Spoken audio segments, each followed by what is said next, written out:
Hello friends, welcome back to my channel Binita's ব্লগে। তোমাদের জন্য আরও একটা ভিডিও নিয়ে এসেছি। তোমরা সবাই কেমন আছো? আশা করি ভালো আছো, আর আমিও ভালো আছি।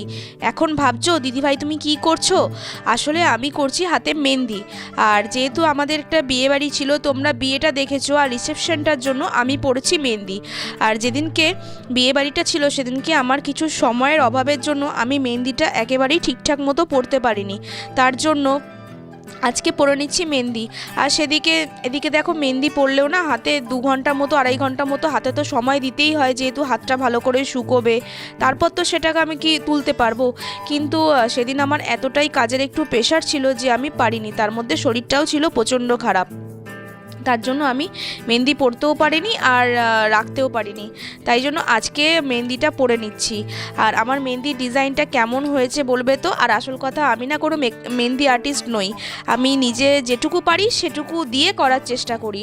আর এইভাবেও আজকেও তাই করেছি, নিজে যেটুকু জানি মেহেন্দি পরতে সেটুকু দিয়েই আমি করার চেষ্টা করেছি। আর ছেলে করে দিচ্ছে আমার ভিডিও। আর দেখো এখন আমি তৈরি হয়ে নিয়েছি, আসল কথা রিসেপশনে যাব বলে। একদম হালকা সেজেছি, ঠান্ডার মধ্যে এতটাই ঠান্ডা লাগছিল যে আমার সাজতে একদম ভালো লাগছিল না, যার জন্য হালকা সেজে বেরিয়ে পড়েছি রিসেপশনের জন্য। আর দেখি কেমনভাবে কাটানো যায় আজকের দিনটা।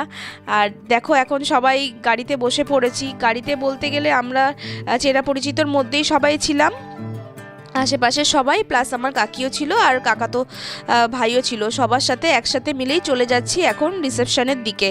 তোমরা কিন্তু অবশ্যই জানাবে কারা কারা আজকে বিয়ে বাড়ি বা রিসেপশন বাড়িতে অনুষ্ঠানে কাটাচ্ছ।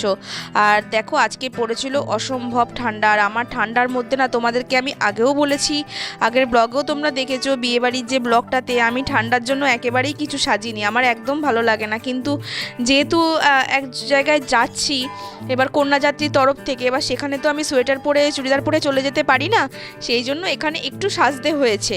আর দেখো এখন একটা মন্দির পার করে জাস্ট আসলাম, অসম্ভব সুন্দর মন্দিরটা। আর গাড়িটা আমাদের যেখানে দাঁড়িয়েছিল সেটাও একটা মন্দিরের সামনে। আর এখন গাড়ি থেকে নেমে সবাই হাতে তথ্য নিয়ে নিচ্ছে, যেহেতু কন্যাযাত্রী বলে কথা, মেয়ের শ্বশুর বাড়ির তরফে অনেক তথ্যই ছিল। এবার সেগুলো সবার হাতেই 2-3টে করে দেওয়া হয়েছে। আর আমার হাতটা বা ফাঁকা যায় কেন, আমিও নিয়েছি একটা তথ্য। আর দেখো এখন গুটি গুটি পায়ে সবাই মিলে এগিয়ে যাচ্ছি। আর যেহেতু একদম মানে বেশি একটা দূরও না আর একদম কাছেও না, মোটামুটি যেতে আমাদের সময় লেগেছে 20 থেকে 25 মিনিট। আর আমার যেন 4 হুইলারে চাপার একদম অভ্যাস নেই, যার জন্য আমার অনেকটা সমস্যা হয়েছিল।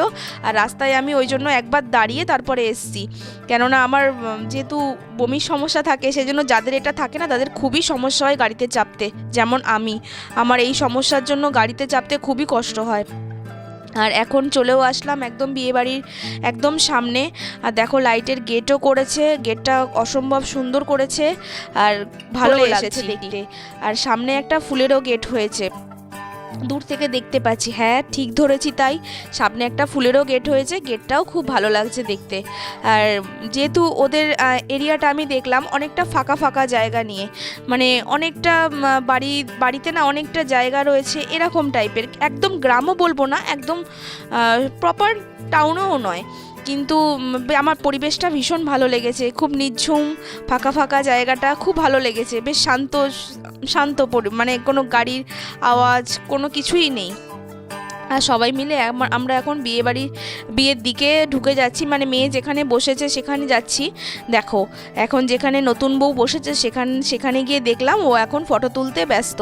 আর হবে নাই বা কেন, আজকের দিনই তো সব ফটো তুলবে, যত রিলেটিভস বলো, তারপরে সবাই, আজকের দিনটাই তো সবার জন্যই, ওদের ফ্যামিলি সবার জন্যই তো ইম্পর্টেন্ট। আর দেখো ওদের প্যান্ডেলের ভেতরটাও দেখছি খুব সুন্দর সাজিয়েছে। আর আমি এখানে দাঁড়িয়ে পড়েছি পকোড়া নিয়ে, আর আমার ছেলে দিয়ে গেছে আসলে। আর ওখানে সবাই মিলে ওরা খাচ্ছে ফুচকা, যেহেতু ফুচকাটা আমি খাই না, তোমাদের আগেও জানি আমার ঠান্ডার খুব প্রবলেম আছে, যার জন্য আমি ঠান্ডা জল টক জলগুলো খুব অ্যাভয়েড করি। এই জন্য ফুচকা আমি শুকনো খেয়েছি, তাও 2 থেকে 3 পিস, বেশি খাইনি। আর বেশি একদম খাওয়া যায় না ঠান্ডার মধ্যে। আর এখন চারিপাশটাও তোমাদের সাথে শেয়ার করছি। আর কেমন সাজানোটা হয়েছে তোমরা কিন্তু অবশ্যই জানাবে। আর দেখো এখন হচ্ছে যেই তথ্যগুলো আমরা হাতে নিয়ে ঢুকছিলাম সেইগুলো হচ্ছে তথ্যগুলো এখানে সাজিয়ে রাখা হয়েছে।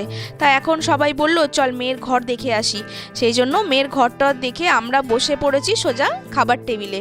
কারণ আমরা এই দিকে না সময় নষ্ট করি না। তারপরে সবাই শুনেছে যে আজকে বিরিয়ানি মোটামুটি সবারই তো ফেভারিট, কিন্তু কেউই খেতে পারেনি। আর দেখো আমরা এখন একসাথে একটু ফটোও তুলে নিচ্ছি।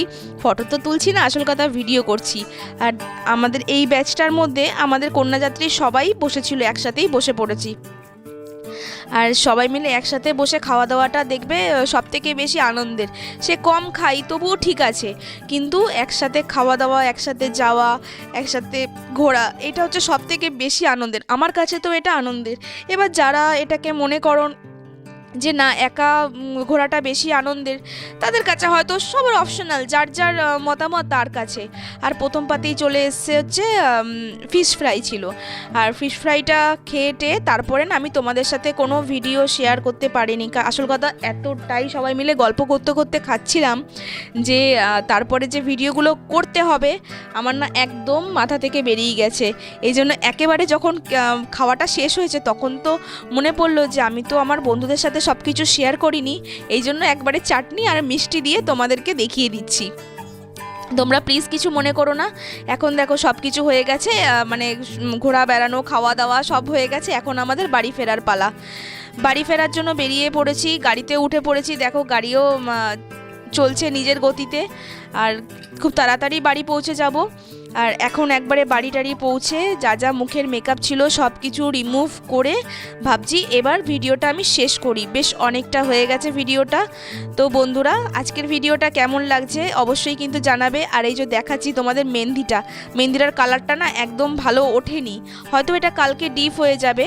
চলো ঠিক আছে, আজকের মতো এখানেই ভিডিওটা শেষ করলাম। নেক্সট আবার দেখা হবে অন্য ভিডিও।